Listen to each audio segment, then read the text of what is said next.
Okay, so in this video, we're going to do exactly the same thing as we did in the previous video by re-implementing the function filter. So we're gonna get rid of all of this, which was the implementation of map. Okay, so right here, filter, the same idea. Filter is a tool that will loop through a collection and it receives a callback, and that callback will actually be different than the one we have for map and forEach. Okay, so how do we do that right here? The main idea here is filter takes an array of things, right? It takes an array and it will return you basically an array of things, right? So you get in return an array of things. But the main thing there is if the size are different. So if you get something here of size X, you're going to have something here of size Y. Okay, so that's basically the main thing here. When we did the map function that you should watch if you haven't, the X and Y were basically the same. Okay, so let's do that implementation here. We're just gonna have the function filter this way. So filter will take a collection. So let's call that a collection. And I always start with unknown because, well, you don't know what is going to happen right there. And then we're gonna give it a callback. And I'm just gonna go here again with function. Okay, so once you understand what we're doing here is the fact that once you understand it, you start realizing that it's the same pattern. I go with something general, and as I go, I narrow that down so that, boom, we get to something that is well typed and makes you write better code with TypeScript. And yes, you should be using TypeScript.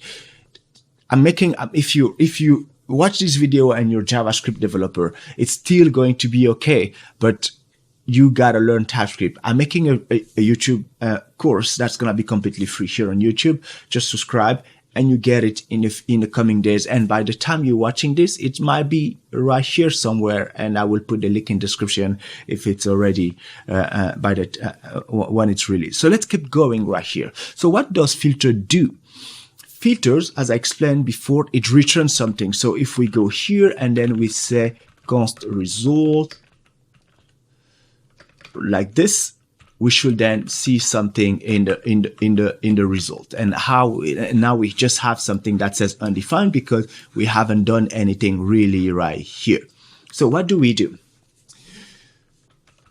In the filter function, we're just going to loop using a loop function here, and then we're gonna loop through the collection, and then we're going to apply that callback to the collection right here. So let's do that, and I'm just gonna pass it like this, right? So I said collection, but I meant callback right here. Now, the thing with that callback is actually that is really important, is that callback returns a Boolean. You want to return a Boolean.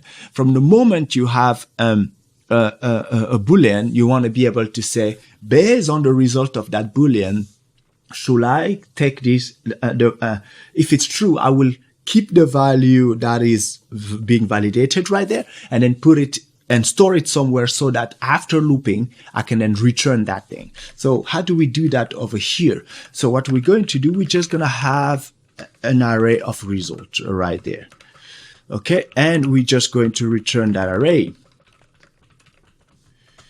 Okay. So, and then that callback is basically, I'm gonna call like truthy, something like that. So now I know that based on the result of this, I will say if truthy, then what we're going to do, we just say result.push, and then we put it, we put that the collection, the element that we're looping through right there. Right, that's basically the only thing, right? So that we do here. Let me remove that, and then we move that a little bit up here and move a little bit down here. So what we're doing there is to say that if that thing is true, if the callback here with that collection is true, we're just going to move you right there. Otherwise, yeah, we don't do anything with it, and then we just keep looping. That's basically the the implementation that we have right here. Now, what we need to do now is to provide, you see, it's almost there. Here is saying that it's return us an empty array. That's really not what we need here. So let's pass that callback. The callback here takes a user. One of the things we haven't mentioned is the fact that just like the two previous implementation, this thing takes also three arguments. It takes the item, the index, and the initial collection right there. So that thing here, we know that's a number, and then that thing there is going to be of the type that is passed over there. I'm gonna remove that for now, so we just focus on passing that callback right here. So here I'm just going to say that if that user.name includes the X like this, okay, then what I would like to do is just to return true. I will return true here, otherwise return false. But for people that understand this syntax right there, you know that I don't need to do all of this. I just need to return this way, right? And we get exactly the same result. So I have a function right there. So that takes a user, and then it returns a Boolean. And then based on that Boolean, we decide which one we put in the array. And as we see right there, that entire thing is working. It is working. Yeah, that's basically the main thing right there. So obviously we could refactor that and go direction like, okay, let's move all of this right here. We don't need that to the value here. And let me just remove that, and then so on and so forth, that pushing it right there, and then we don't do really much right there. So now what I would like to then do from that point on is to show you how you can make that function right here much better. Because just with that, just by fixing that function, because here is it's the equivalent of writing any. You don't want to do that. So by improving that part, we're improving the experience that we had here. Like when I was typing user dot what, right? It's supposed to be name, and then then what? And then, because you don't know the type, you will just keep on guessing. And guess what? That's what JavaScript developers do.